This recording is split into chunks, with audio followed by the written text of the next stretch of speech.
Welcome back, bosses, to Boss Economics World, the only channel that cuts through the government's economic clown show with a machete of truth. I'm your host, the guy who's been screaming "I told you so" louder than a Wall Street trader on a bad day, and today, oh boy, do we have a doozy. Buckle up, because we're diving headfirst into the latest episode of Donald Trump vs. The Economy, a tragicomedy where the punchline is your shrinking bank account and the villain is, well, you guessed it, government mismanagement. Let's roll. If you've been paying attention to the financial circus, and if you're watching this channel, I know you are, you've seen the latest bombshell. President Donald Trump is once again threatening to fire Federal Reserve Chair Jerome Powell. Yes, folks, the man who brought you tariff wars and COVID denial is now trying to strong-arm the Fed into slashing interest rates faster than a desperate car salesman slashes prices on a lemon. And why? Because, in Trump's own words, Powell is too slow, terrible, and playing politics. Oh, the irony, bosses, the irony. But here's the kicker, Trump's tantrum isn't just a sideshow. It's a Molotov cocktail lobbed straight into the heart of the U.S. economy, threatening to blow up central bank independence, ignite market volatility, and, you guessed it, send us careening toward a recession that'll make the 2008 crash look like a picnic. And guess who's holding the match? That's right, the government, or, more specifically, a White House that seems hellbent on turning economic policy into a reality TV episode. So, let's break this down, bosses, from point to surface, peeling back the layers of this economic onion until we're all crying tears of rage. Because this isn't just about Trump's latest Twitter tantrum, oh no, this is about the systemic rot in government management, the erosion of institutional trust, and the economic fallout that's coming for us all. And don't worry, I've got the data, the examples, and the receipts to prove it. Let's dive in. First things first, bosses, let's talk about the Federal Reserve's independence. This isn't some dusty economic theory, it's the bedrock of modern financial stability. The Fed is supposed to operate free from political interference, setting monetary policy based on data, not the whims of whoever's sitting in the Oval Office. Why?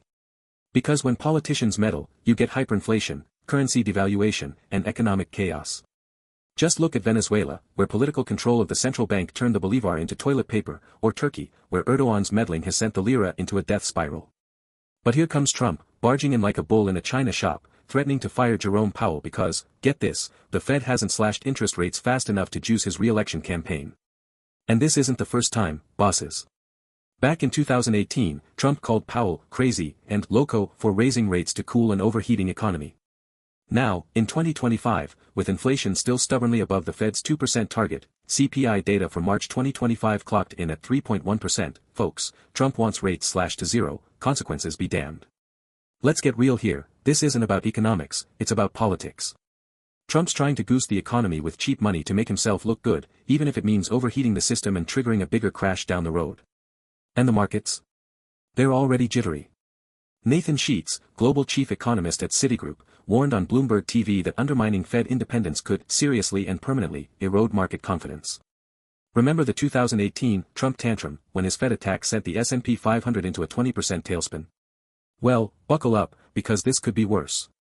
And here's the data to back it up. A 2024 study by the National Bureau of Economic Research found that countries with independent central banks have, on average, 1.5% lower inflation rates and 2% higher GDP growth over the long term compared to those with politically controlled banks.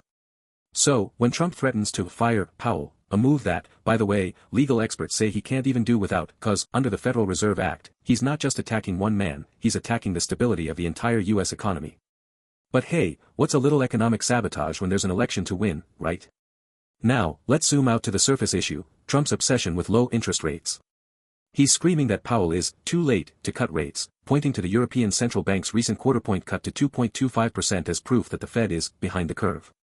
But here's the thing, bosses, monetary policy isn't a race, it's a science. And right now, the data says the Fed is doing exactly what it should, holding steady. Let's look at the numbers. Inflation, as I mentioned, is still at 3.1%, above the Fed's 2% target. Core PCE, the Fed's preferred gauge, is at 2.8% as of March 2025. Meanwhile, unemployment is at a healthy 4.1%, and GDP growth is chugging along at 2.3% annualized in Q1 2025, according to the Bureau of Economic Analysis. In other words, the economy is warm, but not overheating. So why on earth would the Fed slash rates now? To appease Trump's ego? To inflate another asset bubble? To set the stage for stagflation, that toxic mix of high inflation and low growth? Oh, but Trump doesn't care about data, bosses. He's out there claiming there's essentially no inflation and that everything's down except interest rates. Really, Don? Let's fact check that. Crude oil might be down 10% this year, but food prices are up 2.4% over the past 12 months, according to the Bureau of Labor Statistics. Rent is up 5.1%, healthcare costs are up 3.9%, and don't even get me started on housing. The Case-Shiller Home Price Index shows a 6.2% year-over-year increase as of February 2025. No inflation, huh? Tell that to the single mom paying $1,800 a month for a one-bedroom apartment, or the small business owner whose energy bills are eating into his profits. And here's the kicker, slashing rates now, as Trump demands, would pour fuel on this inflationary fire. Remember the 1970s, bosses? When the Fed caved to political pressure and kept rates too low, we got double-digit inflation and a decade of economic misery. Is that what Trump wants? Because that's what he'll get if he keeps bullying the Fed into submission. But wait, bosses, there's more. Trump's Fed attacks are just one piece of the puzzle. The bigger picture is his broader economic mismanagement, especially his obsession with tariffs. Trump's been ramping up tariffs on the rest of the world, 25% on the EU, 35% on China, you name it, claiming it's making America rich. But here's the reality, tariffs are a tax on American consumers and businesses, and they're slowing growth while jacking up prices. Let's break it down with some fresh data. A 2025 study by the Peterson Institute for International Economics estimates that Trump's latest tariff hikes will cost U.S. households an average of $1,200 per year through higher prices on everything from cars to clothing. Meanwhile, the International Monetary Fund projects that these tariffs will shave 0.8% off U.S. GDP growth by 2026. And don't forget the ripple effects, retaliatory tariffs from the EU and China are hammering U.S. exporters, with agricultural exports down 15% year-over-year as of March 2025, according to the U.S. Department of Agriculture. So, what does this have to do with the Fed? Everything, bosses. Tariffs are inflationary, they raise the cost of imported goods, which feeds into higher consumer prices. That's why Powell, in his April 16 speech at the Economic Club of Chicago, warned that the Fed must ensure tariffs don't trigger a more persistent rise in inflation. But Trump? He wants the Fed to ignore this and cut rates anyway, creating a perfect storm of higher prices and cheaper money, a recipe for economic disaster. And here's the punchline, Trump's tariffs are supposed to boost domestic production, but they're doing the opposite. Just look at the manufacturing sector. The ISM Manufacturing Index has been below 50, signaling contraction, for 6 straight months as of April 2025. Why? Because tariffs are raising input costs, disrupting supply chains, and making U.S. goods less competitive globally. But hey, as long as Trump can tweet about winning, who cares about the little guy, right?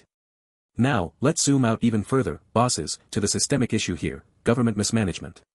Trump's Fed attacks and tariff obsession are just symptoms of a broader disease, a government that prioritizes politics over policy, optics over outcomes, and short-term gains over long-term stability. And it's not just Trump, it's the whole system. Look at Congress, which has failed to pass a meaningful infrastructure bill despite years of promises, leaving our roads, bridges, and ports crumbling while China builds high-speed rail like it's going out of style. Look at the Treasury Department, which under Secretary Scott Bessent is already floating Powell's replacement, 6 months out, signaling to markets that Fed independence is up for grabs. And look at the regulatory rollback bonanza, with the administration firing senior officials at independent agencies like the FTC and NLRB, threatening the rule of law that underpins economic confidence. This isn't just bad policy, bosses, it's economic sabotage.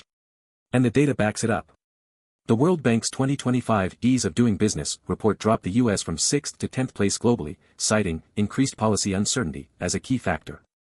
Meanwhile, the Conference Board's Consumer Confidence Index fell to 95.3 in April 2025, its lowest level since mid-2023, as Americans grow increasingly pessimistic about the future.